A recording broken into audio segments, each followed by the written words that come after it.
Greetings, one and all. Christ is risen.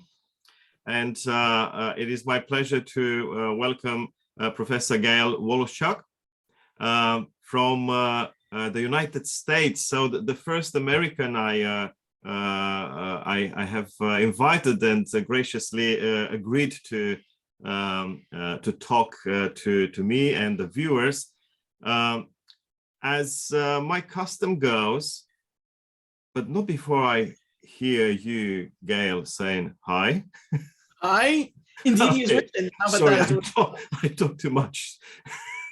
Okay, I'll show a few things about you for the benefit of the viewers. So, Gayle is a professor and an associate dean for graduate student and postdoctoral affairs. Sounds interesting in Australian, at Northwestern University.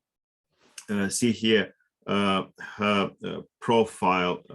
Her activity is mind-blowing.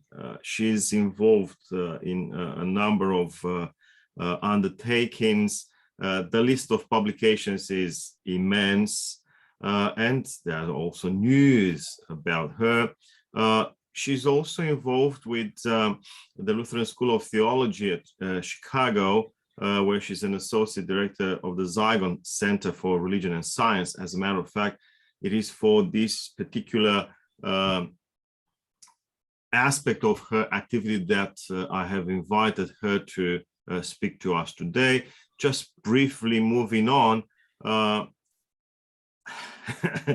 on Amazon, you find a number of publications. In some of them, like the first one from IOTA, she's of course involved in setting up the organization, but also a contributor to the first volume of the association. But also you can find there professional publications and also stuff that has to do with again my hobby, faith and science.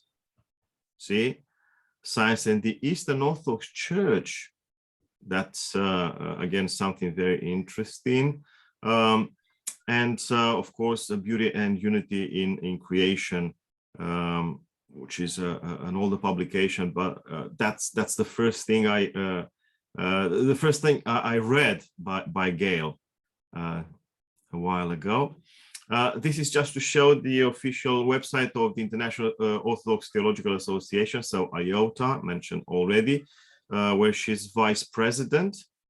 It's a tremendous initiative, a tremendous undertaking for the benefit of Orthodox across the spectrum.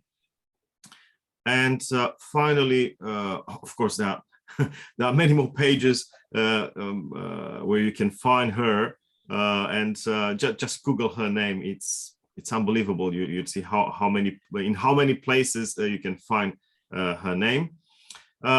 Just briefly, this is the official page of Project Science and Orthodoxy around the world, hosted by Institute of Historical Research with the National Hellenic Research Foundation in Athens, where Gayle actually is involved in co-chairing two international research groups, biology and bioethics, and evolution and environment.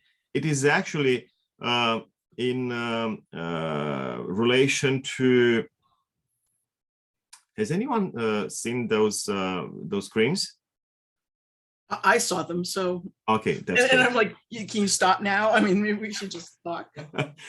Okay, and it is in relation to these to the last sorry, the last activity, Project Science and Orthodoxy around the world, that I met her. The project organized 3 conferences in 2017 and 18, yeah, 3 conferences, and I listened to Gayle's presentations and interventions with great interest. So I'm honored, Gayle. Thank you very much for Father, I remember with great joy meeting you for breakfast in Athens and having great discussions. And I'm very, very honored to be here. Thank you. Thank you very much. So for the viewers, perhaps you notice that the person that will be sharing wisdom with us today is multifaceted. Her activity it expands on a number of directions. Gayle is very active in her own field of study, biomedical sciences, if I got it right, and also bioethics, environment, science and faith, and so on and so forth. It's prodigious.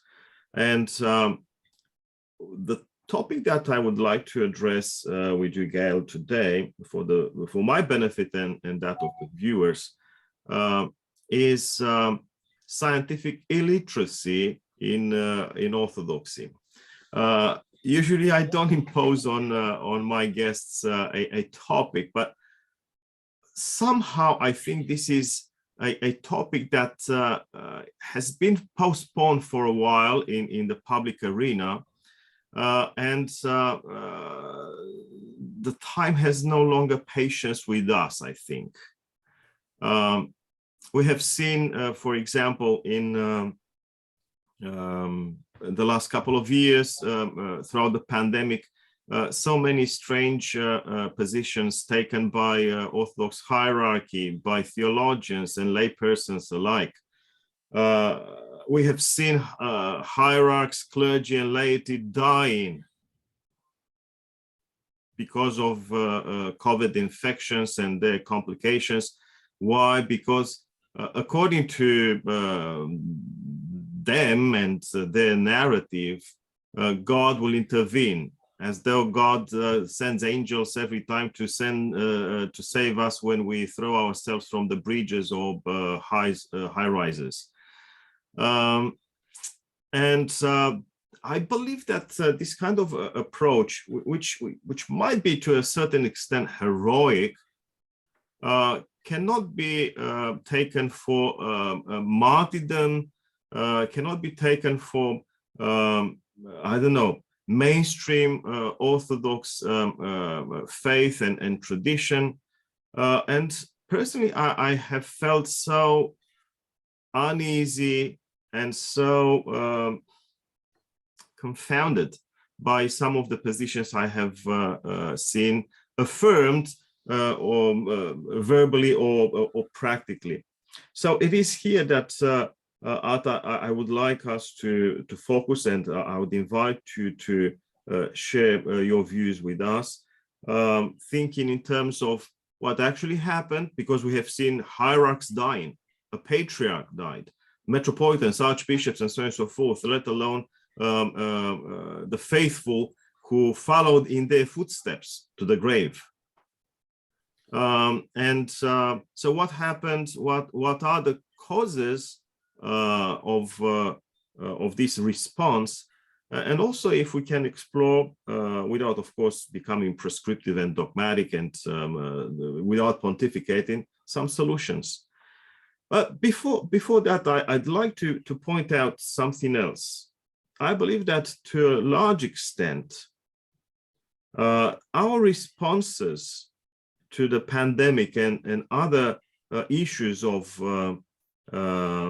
this world, like the refugee crisis across the globe and so on and so forth, go hand in hand with other forms of obscure mentality on the part of the Orthodox. And we see, as we speak, unfortunately, the genocide unfolding in Ukraine at the hands of supposedly Orthodox brothers. I think there's something wrong with us Orthodox, and perhaps alongside the importance of exploring the roots of our tradition and truly understanding where we come from, we should also look around and see immediate causes. And I would suspect that scientific illiteracy has a lot to do with everything, including with the violence that we see now caused by the Russians in Ukraine. Sorry for the rant and the ramblings. The ball is in your court. Thank you so much, Father Doru. So let me say a few things. Let me first deal with the scientific illiteracy issue. For years before COVID even hit, I believed that we had a big problem in our church. And the problem was that even church theologians would make statements and make decisions without knowing the science. The science would often be wrong.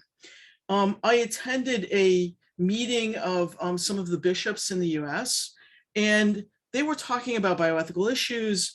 And so I just asked the question, how many of you have given a blessing for stem cell, for a woman to receive a in vitro fertilization?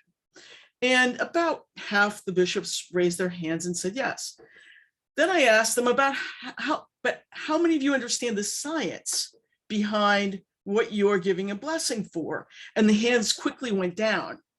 And it frightened me that that was the case, because actually how it takes place should influence whether we think it's ethically appropriate or not. In these days, science is complicated. It's not easy to say, oh, this is good, this is bad, there we go. You actually have to understand process to some extent. And that frightened me that bishops were willing to go that far without understanding. But there were many theology textbooks that I had seen on ethics that were totally wrong about the science. I frankly contacted several authors and said, you're not accurate here. And in fact, one of them, I don't want to name names, but asked me to proof a text before it was published. So, so credit to at least the theologians I talked to who are willing to work with that. But I think it's a very big problem in our church where people feel like they can just talk about something without having any knowledge of what's going on. So then, surprise, surprise, years later, COVID hits. And again, we have the very same problem. And so what I would have recommended, and what I did recommend to the bishops is, please, why don't you consult scientists? Why don't you have a panel of scientists that you consult? And you know what? Don't just have biologists on that panel, but have a broader array. Have psychologists on because you need help with that. Have a broad array of scientists. And frankly, it just never happened. I mean, there was talk about it, there were approaches, but it never happened. And that science and orthodoxy around the world that you brought up is an effort, I think, to try to create dialogue that did not exist before. So that group is amazing. Efthymios Nikolaidis, who runs it, has really done a good job. But COVID hits, and not only are the bishops not listening to what they're not listening to the science, they're not consulting their own parishioners. They're not consulting the members of their church who are infectious diseases experts who are treating the disease. And so you have this sort of disconnect. There are multiple different practices that are going on in the city of Chicago. For instance, we had everything. We had maskless priests and bishops who did die. We had mandatory masks in the parishes where everybody was wearing a parish. We had communion spoons where the bishop would not give a blessing for the use of multiple communion spoons. So they would video liturgy, because now we have online services. They would video liturgy and move the camera away so you couldn't see multiple spoons being used, but you could hear the chink, chink, chink in the cup as the many spoons were being used. So you had every extreme that was possible. What Orthodox Theological Society of America did, which I think was pretty amazing, is they held a series of dialogues with theologians, scientists, infectious diseases specialists to try to discuss it. A group of us did up an information sheet for parishes to try to help them work their way through it. But there were certain bishops that never listened, never heard it, and had a belief that somehow there's magic at work in the church, that, even though the communion cup can become contaminated, and that's why the priest has to consume all of the bread and wine after liturgy, and in the few examples where a priest hasn't done so, it's become moldy. So even though it's biological in that sense, the communion cup is sacred, and when we give communion to people, there can be no spreading of disease at all. It was a total disconnect. When you walk into the church, the atmosphere suddenly has no germs possible, even though it's been shown in Roman Catholic churches, in fact, that germs have been spread by the communion cup, and that germs have been spread inside the church itself. So I think it's a false teaching. It's a kind of false piety that created this, and you have these priests and bishops who were afraid to say that our church is both physical and spiritual, and that created, I think, a lot of problems. And I will say, honestly, the youth were totally disillusioned by what happened through COVID. Many have left, and many will not come back. So I guess that's my rant. Yeah. Well, look, it has been such a strange time, and it has shown to all of us and to the world how unprepared we are when it comes to strange, unexpected situations. And every time when someone takes a stand and says, well, let's think a bit, let's reason a bit, let's stop discoursing and first let's think, there's all hell loose, no one can say anything because you are not traditional, you are not Orthodox, and so on and so forth. I remember when I first started these online liturgies, or whatever, broadcasted with just a couple of people in presence and whatever, and I would use multiple spoons, blessed multiple spoons, and comments upon comments, and offenses and stuff like that, I mean, offending remarks and all that coming from priests and lay alike. And I realized that, look, regardless of my conscience or your conscience or a bishop or a patriarch or something like that, these are things that we have to discuss. And from my viewpoint, given my expertise, which isn't, of course, your view, your view is up to date. It's based on the sciences that are available and so on and so forth. Mine is a historical kind of perspective, and I look at, back in history at how, for example, the Byzantines, our ancestors in the faith treated pandemics. For instance, one of the things that I think happened in relation to, I don't have yet the certainty that this is how it happened, but one of the things that prompted the introduction of the liturgical spoon, the communion spoon in our liturgical life, is precisely the idea of not using not giving to the people directly from the chalice to drink. Yes. But you know what else is interesting? Somebody sent me, a Greek friend of mine sent me an article that in ancient Byzantine times, when plague was facing the people, they actually did not use spoons. They switched to liturgical tongs. So they would use tongs that had been dipped in the blood of Christ, the wine, and then they administered to the person that way, so that they dropped it and nothing ever touched the mouth. And so it has not always been that we use a spoon. The story I heard that I was criticized for was, you are dividing the body of Christ. We use one spoon in the entire church. And I'm like, I have been to patriarchal liturgies where we've had 30 spoons and 30 chalices. Come on now, folks. This is false, some sort of, again, false piety that you've developed. I mean, yeah. And the same, looking back, I mean, I'm more certain. I don't know about the spoon so much, although I have started to read a lot about it. So spoon theology these days. And yeah, we should create a new IOTA group. And but I know more about the early Christian theologians who were so steeped in the sciences of their time.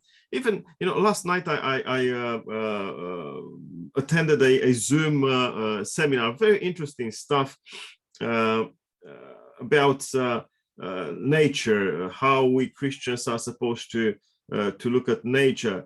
And I have sensed reluctance on the part of certain people in the attendance who ask their questions, reluctance to even speak of nature in natural terms, So it was a Christian event, and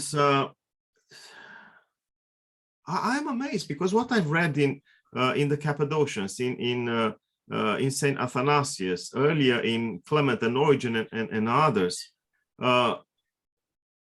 has a lot to do with the available sciences at that time.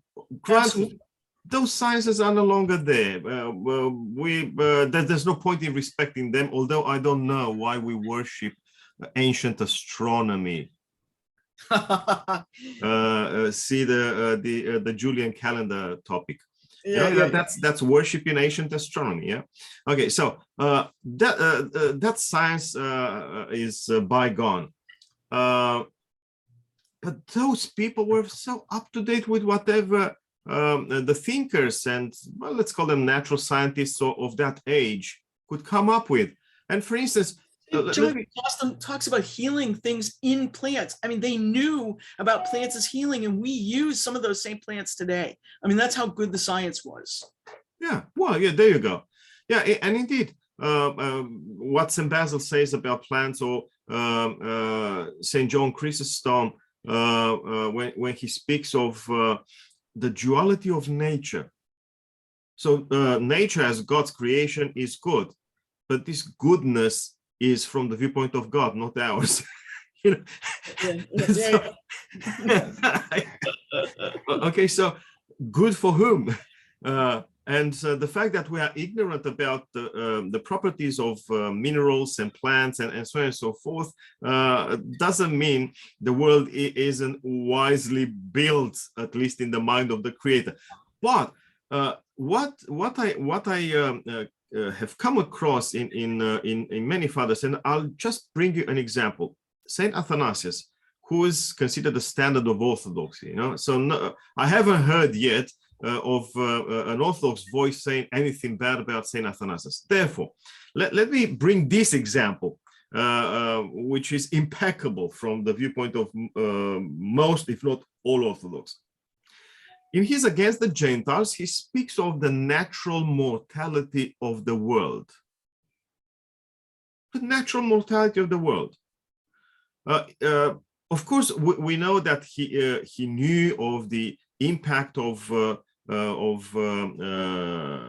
sin upon both our nature and the matrix of reality, but still he believed that fundamentally God's creation, the world, the universe, is mortal. Nothing can exist forever. In other words, nothing can be immortal if it has a beginning of its existence, and if it depends on someone else for its existence. And he takes this for granted, and it's an axiom of the classical culture, that the world is mortal. Profound. It was a very profound thought at that time, and it is absolutely true today as well. I mean, it's a hard thing for many people to accept still. Yeah. So sin is one aspect, but it just adds to the complexity of a creation that by design, by nature, is mortal. So And this was a conviction that St. Athanasius arrived at, both theologically and scientifically, because there are several references, not very pedantic, but there are references, or at least whatever echoes in his writings of the scientific knowledge of that time, the available sciences. And I wonder if the standard of orthodoxy and many others like him in the patristic tradition were so much interested in the scientific knowledge available to them. How orthodox are we, and how traditional can we claim to be, when in reality, in the face of adversity like the pandemic, or I don't know what other challenges, we adopt stances that are superficial at best, criminal at worst. Yeah, because when you see patriarchs and bishops and the great theologians saying, no, go there, stick your mouth in whatever, yeah, it's criminal. Yeah, and the thing that orthodoxy brings, I work a lot with like Lutherans. I teach at a Lutheran seminary. I work a lot with Protestants and actually even Roman Catholics. And the thing that orthodoxy brings to the table from a science religion perspective is that in a way we are uninfluenced by this sort of division that occurred between here's science, here's religion. Our church fathers, they saw it all as one. I mean, science and religion, the study of both came together. I mean, Basil's Hexameron, it was a science textbook as much as it was a religious textbook. And for us, there's not supposed to be this division between the two. So now we should be taking the things we learned from science and applying them to what we practice. And that's not what we're doing. We've now taken, the division and the distinction of the different disciplines to an extreme that was never intended, I think.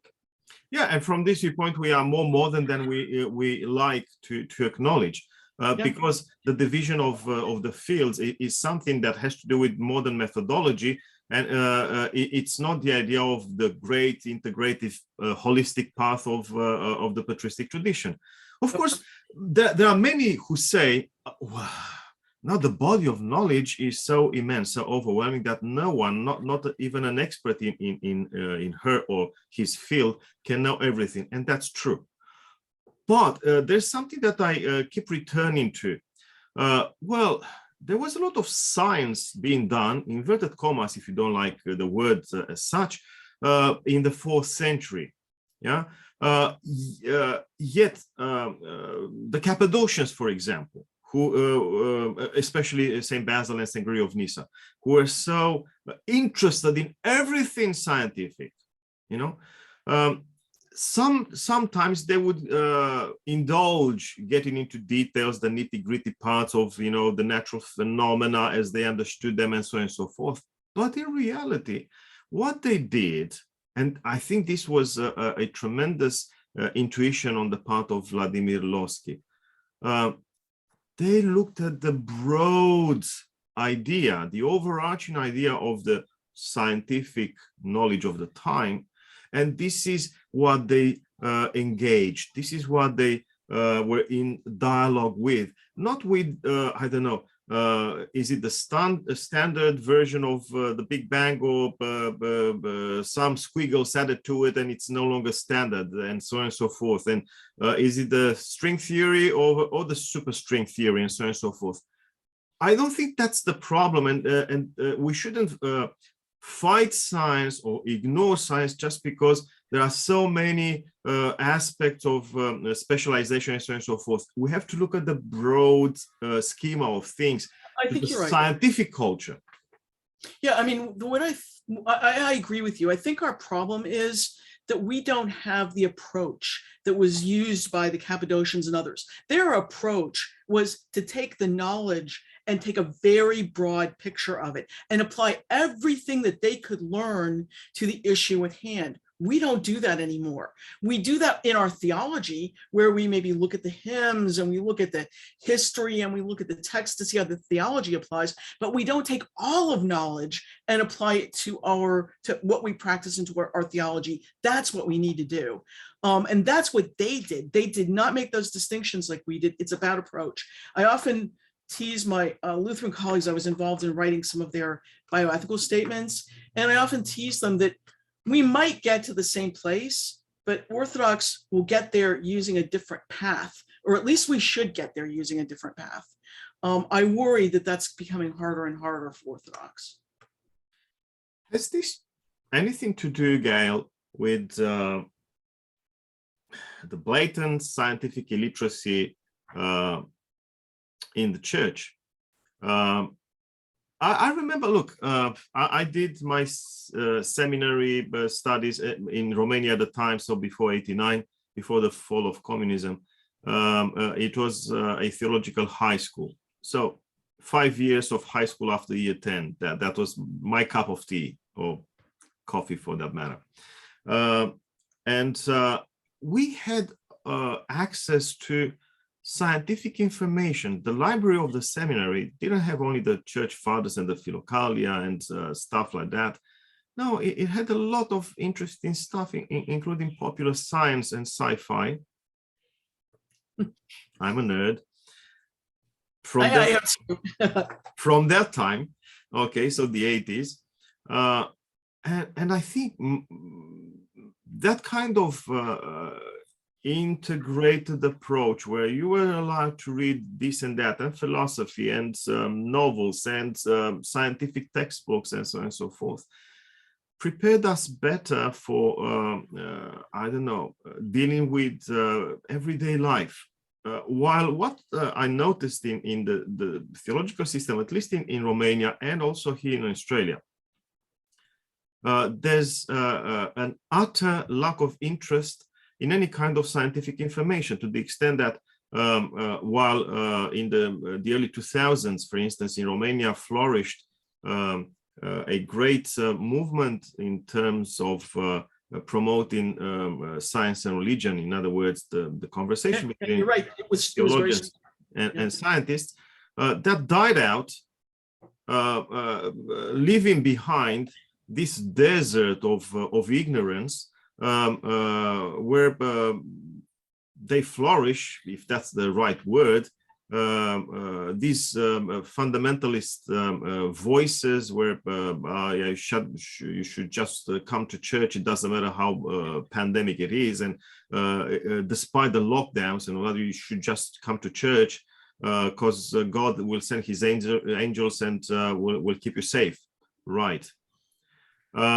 So can anything be done for us Orthodox to retrieve a bit of our traditional openness to culture, openness to the scientific culture especially, so that we can be better equipped at the next corner of the providential affairs in terms of our health and so on?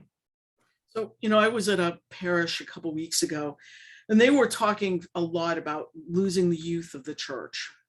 And I think that the key is actually to bringing the youth back, because the youth are not going to let us get away with this closed-minded attitude. They're going to insist that we deal with certain attitudes and certain questions. They were the ones that were furious during COVID at the way the church handled it. And I think we need to recapture them and work with them to try, let them drive some of the questions, let them drive some of the discussion. I think that's what one approach that we can use.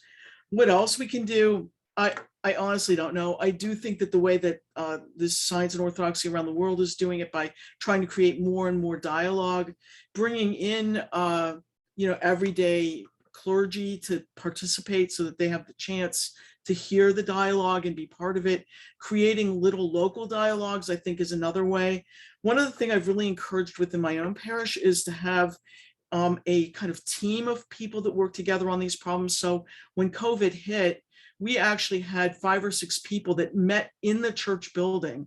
And we worked with the priest for how we were going to divide up the church and how we were going to let people sit and what we were going to do. And it included, scientists, physicians, engineers, many other people, so that there's a team of people making these decisions, because nobody can have all the knowledge anyway.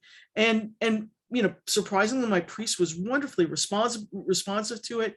I'm not sure all priests would be, but if you can create that kind of environment where many people can have input, that will make I think that will make a very big difference. Most of the parishes in Chicago that I saw, where they were not wearing masks, not following proper procedures, most of them did not let the physicians talk or the scientists talk. I even have an example in Los Angeles, no, not Los Angeles, but close to LA, where an infectious disease specialist and a scientist virologist were involved in the discussions with their bishop, and the bishop would not listen. And so what they did is they worked on this document we had for how parishes should behave in COVID. I invited them to participate in our discussion for OTSA so they could use what they had learned. And in the end, one bishop listened and changed his mind. So, there's hope. And I think we've got to not give up, but the dialogue is very, very important. Yeah, which is actually, something that we seem to be not very used to, dialoguing, that is. We have become a very monological church, where most times there's just one voice that matters, and we forget that like any respectable school of philosophy, which is what Christianity is supposed to be, not a lousy religion, you have the one, the few, and the many. Look at the Sermon on the Mountain. You have the typical structure of a philosophical school there, with the teacher sitting surrounded by the few. And actually, among the few disciples, there are 2 circles: the very intimate few, the 3 or 4 apostles, and then the 12 and the 70, and then you have the crowds. And I'm certain that although the teacher would teach, sometimes you can see, even in the canonical Gospels, voices from the crowd saying something or other, asking questions. They had their own input. Well, I want to see this back in the Orthodox Church, to have this capacity for dialogue, for openness, for conversation. And I believe that to a large extent, this traditional feature of the Christian Church and the Orthodox Church can be brought back if we take more seriously in consideration the scientific culture of our age. Scientists might disagree on many things and might agree on we do. Well, a few things, okay? But one thing is clear. There's a culture of dialogue that flourishes across the sciences. People are talking. Maybe they don't want to hear each other all the time, but people are talking. People are responding. Views are exchanged. Theories are debated, and so on and so forth. Proofs are being provided. Proofs are being demolished, and the theory is revised. This is one of the things that I'd like to see back in the church, because I believe that this existed in the church from the outset. I mean, I agree. Even when we look at, for instance, episcopal elections in the 4th century, we know we have a few witnesses, like St. Gregory the Theologians on the priesthood, and St. John Chrysostom's dialogue on the priesthood, the treatise on the priesthood. And there are clear signs of debates and elections. Okay, so you can call it this a civic, more like, or political kind of activity, but it shows that the church entails conversation, entails dialogue. And I'm certain that an attentive reader of St. Basil's Hexaemeron, for example, can see how he seems to respond to challenges. I don't remember now the number of that homily, but at some point, the next day after he delivered the homily, he had to return to a point which he missed, and someone from the audience pointed that out. And I think, that's where I think youth come in that could be very important. I mean, young people tell me, look, why is it that everybody expects me to not have a brain when I come to church? That I'm just supposed to believe whatever they tell me, that I'm just supposed to, this is how it is, that's always how it's going to be. And actually, that's not what our church ever taught. You're not supposed to leave your brain outside and walk in the church. It's supposed to be about all of you. And the fact that, we might not all agree on things, that should be, there's a beauty in that we can discuss. I mean, I'm not the same Christian today as I was 20 years ago. My views on things have changed over time. I mean, we all change. That's part of what's beautiful. Hopefully we're all growing in the right direction, but we need to accept that. And, I've been influenced by dialogue. I've been influenced by what other people say. And I think everybody is. That's part of what our personhood is about. And if we don't allow that, then we're actually sort of denying a gift that God gave us. I mean, I don't understand that mentality at all. It's not how one person says, it's not how 10 people says, it's about what the church as a whole says. Yeah. Perhaps it could be interesting, to contemplate this. I know you are one of the big guns at IOTA.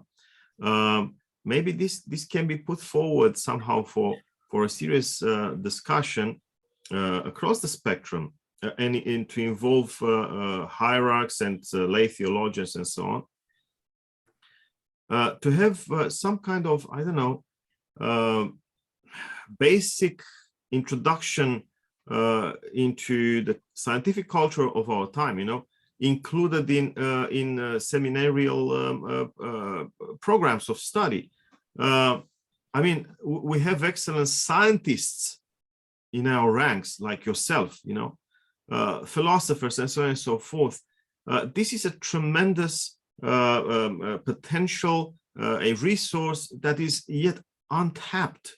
And perhaps this is something that, I mean, after the pandemic, although I wouldn't say it's at its end, I noticed last night on NBC proclamations of victory and all that.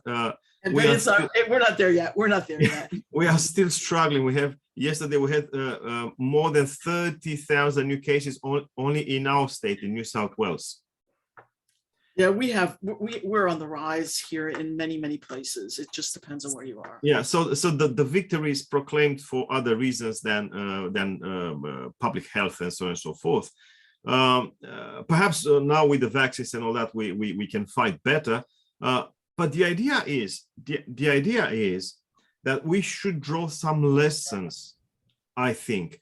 And since we have lost to COVID so many hierarchs, laypersons, clergy, and so on and so forth, who honestly believed that their faith will save them, perhaps this is the right time now to draw some lessons and implement, for example, in the basic undergraduate training of the clergy, some kind of introduction into the scientific culture of our time. Would you see this something as a feasible thing to do? Yeah, okay, so I'm going to say something that I'll probably get in trouble for. I won't use names, but there's a group in the US, the Templeton Foundation, that offered grants to seminaries to try to introduce clergy, young students that would be clergy, to science and how to think about science. And they asked for proposals for how to put this to work in your seminary. And I approached several Orthodox seminaries in the US, you can guess about which ones, and nobody wanted to do it. Okay, Nobody wanted to do it. I was willing to do all the work. In fact, I even wrote one application and they wouldn't go for it. I think that's a very frightening reality.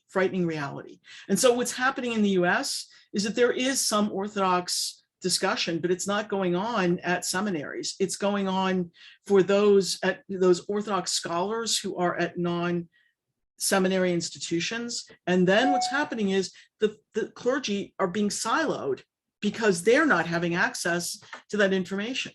I really don't know what to do for that in the US. And probably it's a problem, as you point out, more globally. It is a project we could think about for IOTA. I would be very supportive of it. I think you've got a good idea there, and maybe you and I should brainstorm a little bit about how to approach it. At the IOTA meeting, we are going to have a plenary on COVID and try to talk about lessons learned. It's going to be a panel discussion, and I haven't invited all the speakers, but it comes to mind that you might be a very good choice if you're planning to come to IOTA. But actually I do. God willing. COVID allowing. Okay. Well, you'll be getting an email from me. But the fact is, I think that the broader problem in seminaries is not something IOTA can tackle at a conference, but it is something we could tackle as a topic that's in desperate need. And I'm really supportive of that. I think we need to do something. Like I said, I wrote an application that I was willing to put in from any Orthodox seminary that would do it, and they didn't. And so you know what happened, of course? Put in one from Lutheran Seminary, we got money to do it. I'm involved in one from Catholic Theological Union. I'm involved in one from the Presbyterian Seminary. But, you know, no and a Methodist seminary as well. I mean, but not from an Orthodox seminary. Yeah, I have a volume here. Yeah, this one. The TNT Handbook of Christian Theology. Yes, I know that. I know that. Yep. Okay. Well, the editor, John Slattery, I know he's involved in that initiative you are talking about, you know, science for seminaries or something like that. Yeah, that's it. That's exactly. It's a pity. It's a pity we Orthodox can't seize these opportunities. Always others who are not only switched on in terms of the ways of the world, but I think they are more realistic. We aren't. This is one of my fears, that we have become out of a very pragmatic and realistic and flexible and diverse church tradition. We have become very shallow and inflexible and idealistic. I mean, when you see people dying like flies, you know, because of COVID, ignoring the gospel that tells them, don't tempt God, you know, don't tempt God. You know? It's unbelievable, but still they haven't learned. I mean, that's the frightening thing, is that despite all the evidence before them, they still haven't learned. Yeah.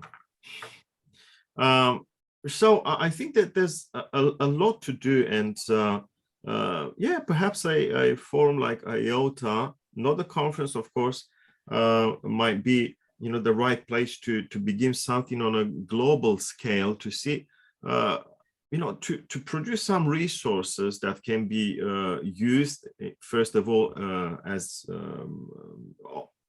sources of information for hierarchs and clergy, and also the people involved in the leadership of seminaries, and then perhaps taking it from there, you know, to engage a global conversation about these things, because it's no longer tenable. Our direction is untenable, and as I said, I think it's criminal to some extent, because we mislead people who believe in us, who trust us, trust their leadership. And we're no longer, we're disengaged from our culture. I mean, the church was never intended to be disengaged from everything that is going on around us, and yet we are. It is. I think it's criminal, and I think it's also spiritually very dangerous. Yeah. So we went through a number of things. Sorry. The Earth's axis spins whatever, or the Earth spins easier now after we fix these matters. Yeah. But I think this is such a tremendous thing to think about and to address in all seriousness. One thing I will say is that, you know, one advantage from COVID is that people got used to Zoom. And so we found that Zoom as a medium to communicate is a good one. And because of that, like I know Orthodox Christian Association of Medicine, Psychology, and Religion had a panel on COVID. Orthodox Theological Society had a panel on COVID. There was a discussion that took place from one of the people at one of the teams at Holy Cross. And I think the more material we can put out there I mean, I'm not sure clergy are going to be influenced by those things, but lay people will be. And they will go and take it back. And, you know, we had audiences, in one case, we had an audience that we had several Australians actually that were in the audience, and it was like over 500 people. So, you know, it is reaching large groups. Then you put it online and other people can have access to it. I think that that's at least a thing that we can all be doing now, particularly when we start talking about lessons learned from COVID. That's a very hard topic. I mean, I don't think it's just about masks. It's about how do we think through this in a way differently than we have before? Those are very, very hard questions. You know, what do you do when the bishop won't listen to anything that has anything to do with science, refuses to listen? I mean, do you let the parish die of COVID? Is that what you do? I mean, is that Christian actually, if you know he's wrong? I don't know. You know, I think that we need to reflect upon those very, very difficult decisions that we've not done yet. And you know, for people who might fear that this kind of approach is secular and brings the world into the church, as that's the end of the world. Yeah, it's. You know, it's something so common sense, at least from the viewpoint of the spiritual tradition. This semester, for example, I teach a course on the Philokalia, and one of the readings on which I focus with the students is the selection from Cassian the Roman, or John Cassian, included in the first volume of the Philokalia. Where there's that conversation between Cassian, Germanus, and Abba Moses, the Ethiopian. And you know, there's so much wisdom and down-to-earth thinking there in the mind of that great Abba Moses. It has to do with obedience to leadership, to spiritual fathers or bishops. You know, you mentioned bishops earlier. And the solution offered by Moses is extremely nuanced. On the one hand, you have to follow the common rule, obey the leadership of the person you have chosen as your spiritual guide. But then you realize that there's something fishy about that person, perhaps not entirely, but perhaps in some aspects of his or her guidance. What do you do then? Well, you have a few choices. You can address the matter with the person in question, or you can go to ask other people. And is that allowed, Father? Is that allowed, says Germanus? And he says, well, yes, for your benefit it is. But this means what? There's room for flexibility, there's room for discernment. Obedience, yes, fine, great, amazing. But discernment is also important. And this is something that somehow feeds into what we discussed today, showing that we are supposed to adopt the same traditional framework, which was a dialogical framework. Yeah. Even that part of the discussion between Germanus, John Castian, and Abba Moses is called a conference. That's in the Latin whatever edition of the text, conlationes. That's conferences. That's conversations. Why can't we have conversation in the Orthodox Church when our very sources, the most trusted sources of our tradition, speak of conversation? Well, and let me just call out, so I was involved in the writing of this document called For the Life of the World, which was a social ethos document. And the Ecumenical Patriarch was the one that commissioned our team to write it. And you could have many criticisms of it, but one key thing that we tried to do all the time was to keep away from prescriptions and to play into the need for discernment, your own conscience, how your conscience influences you. We try to call that out as being important for Orthodox. I think we need to have that, self-reflection back, and we need to have this sort of dialogue back. It's a very hard thing to learn. We took a lot of criticism. We're still taking criticism for that document, but because it wasn't prescriptive. But the fact is, I think that's actually the way we do things as Orthodox. So, if we return to this praxis of our tradition, because it's forgotten praxis, conversation, flexibility, nuances, exchanging viewpoints, and so on and so forth.